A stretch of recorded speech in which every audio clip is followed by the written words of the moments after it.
दोस्तों, एक बड़ी खबर निकलकर आ रही है।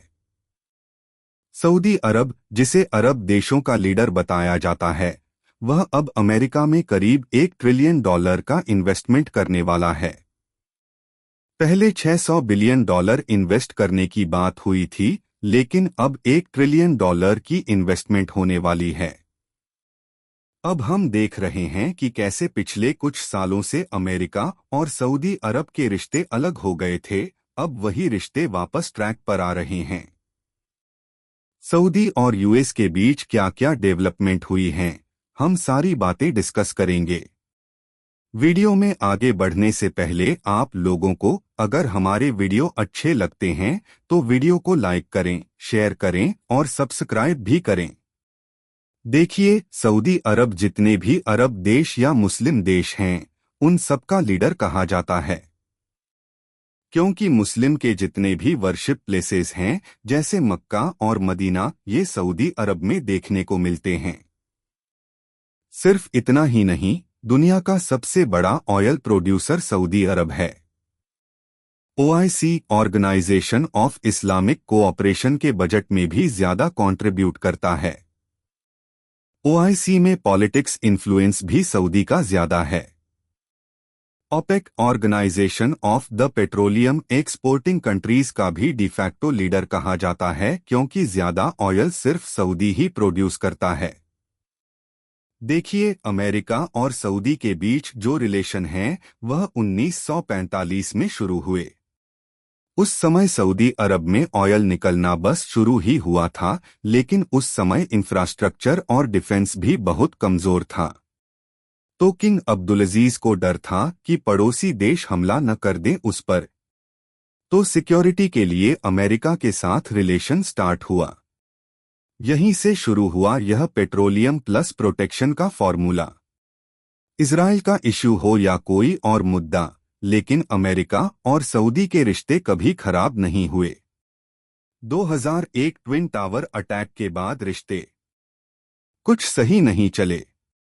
अमेरिका को लगा कि ओसामा बिन लादेन को सऊदी का सपोर्ट था, लेकिन फिर से उन्होंने रिलेशन ठीक कर दिए। जो बाइडेन के टाइम सऊदी ने रूस के साथ मिलकर ऑयल प्रोडक्शन कम कर दिया ताकि ऑयल की कीमतें बढ़ जाएं। अमेरिका को यह पसंद नहीं था। इससे अमेरिका की इकोनॉमी और बाइडेन सरकार पर प्रेशर आया। अमेरिका ने सऊदी अरब को ओपनली क्रिटिसाइज किया। सिर्फ इतना ही नहीं, जमाल खशोगी की मौत। जमाल खशोगी नाम का एक जर्नलिस्ट तुर्की में जो सऊदी अरब का कॉन्सुलेट था, वहीं पर उसकी मौत हो गई। अमेरिका ने इसकी कड़ी निंदा की, कहा कि यह ह्यूमन राइट्स का वायलेशन है, और बाइडेन ने कहा था, I will make Saudi Arabia a पाराया।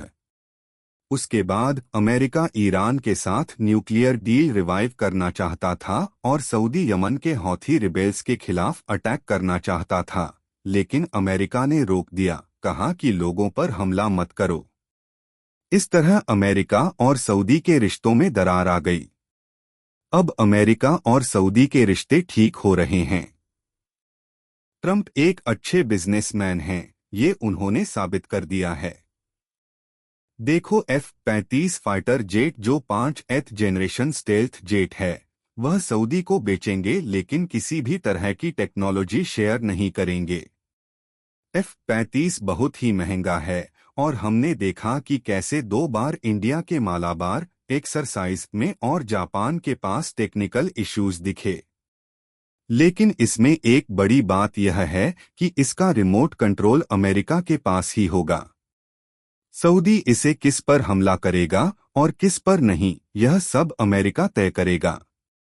AI पर भी डील हुई है, न्यूक्लियर डील भी हुई है, लेकिन रिस्ट्रिक्टेड टेक ट्रांसफर किया जाएगा ताकि सऊदी अरब कभी भी एक न्यूक्लियर पावर कंट्री न बन पाए। असल में मोहम्मद बिन सलमान ने एक इंटरव्यू में कहा था, हमें न्यूक्लियर पावर कंट्री बनने की कोई जरूरत नहीं, लेकिन अगर ईरान न्यूक्लियर पावर कंट्री बन जाता है तो हम भी 10 साल के अंदर न्यूक्लियर पावर बनने की कोशिश करेंगे। नाटो जैसी प्रोटेक्शन सऊदी चाहता था, लेकिन अमेरिका ने मना कर दिया। अमेरिका ने सऊदी को मेजर नॉन नेटो अलाय का टाइटल दिया, पर असली डिफेंस गारंटी नहीं दी। आर्टिकल 5 जैसा अटैक होने पर मदद करने का वादा भी नहीं दिया।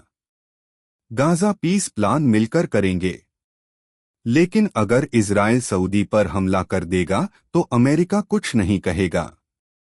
दोस्तों, सिर्फ एक ही बात कहेगा, सऊदी इज आवर एलाय, जैसे कतर के साथ हुआ था। तो देखा जाए तो ट्रंप ने यहां सिर्फ और सिर्फ बिजनेस डील कर दी है, लेकिन कोई प्रोटेक्शन गारंटी नहीं दी। सुनने में आ रहा है कि सऊदी अरब अब साद अलमदी को छोड़ देगा, एक अमेरिकन सिटीजन जिसे साइबर क्राइम के तहत गिरफ्तार किया गया था।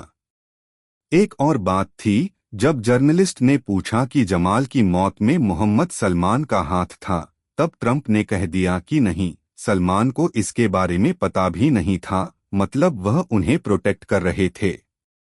तो देखा जाए तो यह सारी डील में सिर्फ और सिर्फ अमेरिका का ही फायदा है। $1 ट्रिलियन कोई कम रकम नहीं होती है दोस्तों। तो वीडियो को लाइक करें और सब्सक्राइब भी करें।